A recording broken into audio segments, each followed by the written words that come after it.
Under my skin there's a shade that shines, never sleeps, never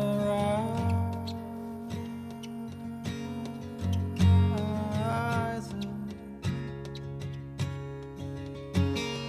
Under my feet there's a road to walk, dirt covers my chest. So we're here on the Rio Irigoyen, located on the southeast coast of Tierra del Fuego, and it's highly regarded as one of the island's primary sea trout rivers. The journey down the exposed Patagonian coastline is in itself epic, and there's a true sense that when you arrive at World's End Lodge, that this remote fly fishing operation, located on the lower section of the river, very much justifies its name.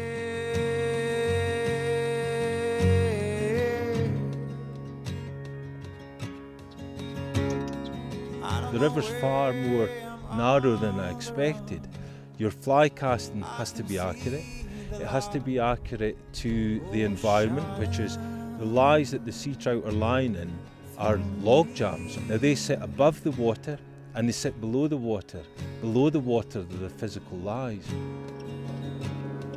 And so, oh, and so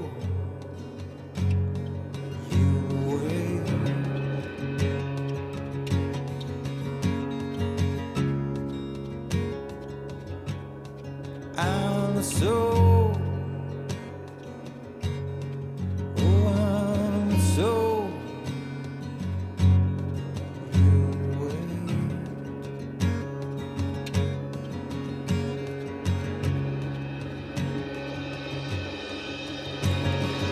Under my skin there's a shade of the charm.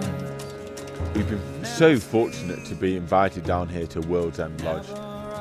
When we arrived, Diego talked us through the tactics on this river, and first thing he said was we need at least 20-pound nylon. And the reason for this is, you're hooking a fish within a log jam. You need to be able to stop that fish instantly and to be able to pull it into the bank to gain control straight away.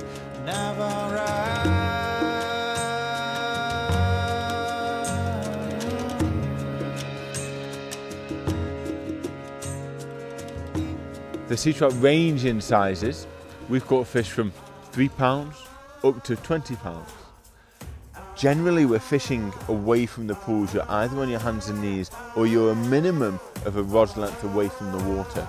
Casting from a distance with a low profile, being very, very careful not to spook the pool.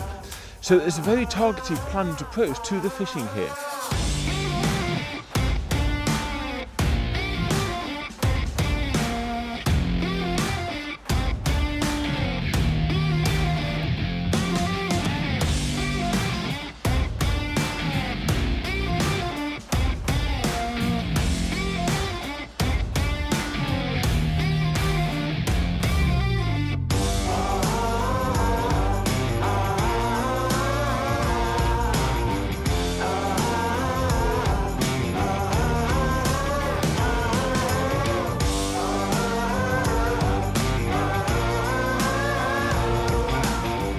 So the surrounding landscape on the Irigoyen is unlike anything I've ever seen in the 20 years that I've been coming to Patagonia.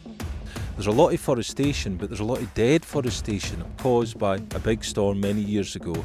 But it just makes this the most dramatic landscape to fly fish in.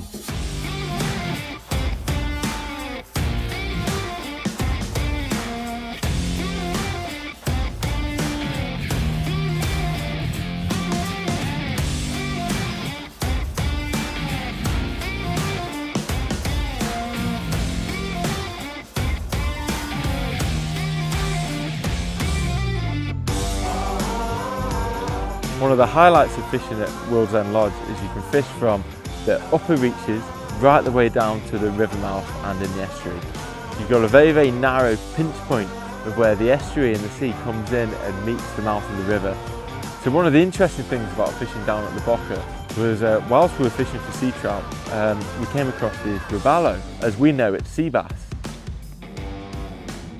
We're fishing for them in the surf just as the tide was coming in, getting them coming into the bother itself, and then into the sea pools, 2 or 3 sea pools that they have. And you'd follow the sea trout and the robalo as they come up into the estuary and into the sea pool.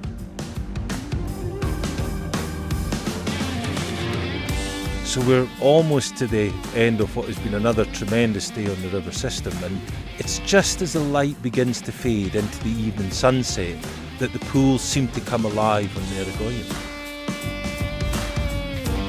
Before darkness descends to bring closure to the day's fishing session, you are presented with this small window of opportunity to hook a big double-figured sea trout in runs that are often no wider than a few metres wide.